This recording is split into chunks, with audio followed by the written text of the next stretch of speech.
If you're a heat and air conditioning technician or even a salesperson, how do you get to the table and why does this matter? This is a super important question.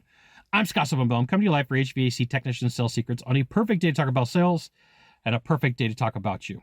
Now, we are in video number 3 of how to get to the table and how to have the interaction and have the conversation with the buyer that you're with. And I want to give you a major clue, right? Video number 2 is you got to be a tech and stay a tech. And so part of that is going to be extension here on number 3, which is you have to explain that you are a technician. Okay. And there will be a point that if you get too good at the conversation, someone's going to go, you're not just a technician, you are a salesperson. And I have done this. I have made this mistake. So as you have the conversation with the buyer and as you explain the damage in sequential order, right? Like I'm going to give you that super cool tip right here.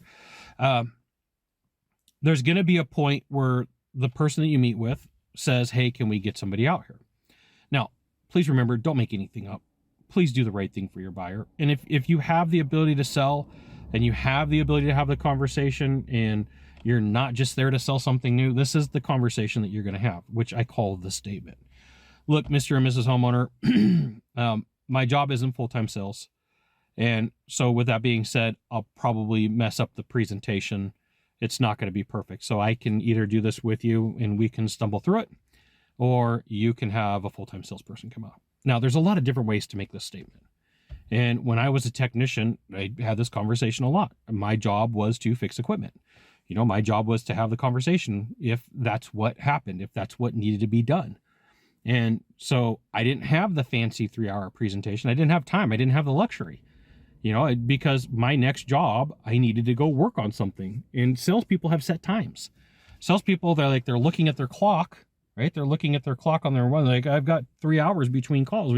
If you're a tech, you probably have calls stacked after stacked after stacked. So part of the statement is like, look, I don't have the full-time sales presentation. I mean, I can help you out. I don't have 3 hours to do it.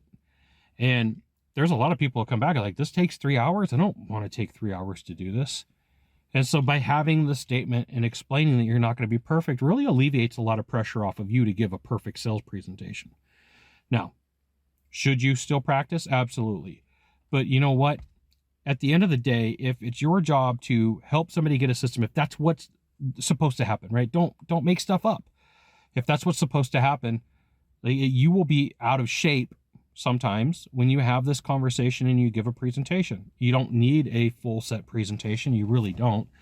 And I know that sometimes business owners will say, hey, I want my guys to give a full presentation. In some instances, it'll work against you. So you got to have the statement. Hey, look, you know, here's the thing. My main job, my main role and function is to be a technician. I don't have the 3-hour presentation. I'm probably going to make some mistakes. I'll do some stuff, but I'll work through it. Or we can get somebody out here who does this full time and they can have the conversation. And by giving that opportunity for the statement, sometimes the homeowner or the business owner comes back and goes, get the sales guy out here. Great. I'll have him come out. Right. And there's going to be a lot of times where the person that says, hey, I want you to do this. I trust you. Please rely on that trust and do the right thing for the buyer. And this is why you should join HVACTechSecrets.com. I'll give you the goods, not in the Facebook group, not in the YouTube channel. And so you do have an element of respect that you have to live up to. Do the right thing for the buyer. Like I've said this, I think 7 times now in this video, and I'll probably say it like 3 or 4 more times. So like, if you're like, Scott, you've already said this, I'm going to get over it. Okay. So you have to work on this statement and realize that if you're trying to give a full presentation, you're not going to be a technician. The people are going to be like, I've got a technician that showed up and now I'm meeting with a sales guy. I had a technician tell me all the problems and now I'm meeting with a super professional salesperson.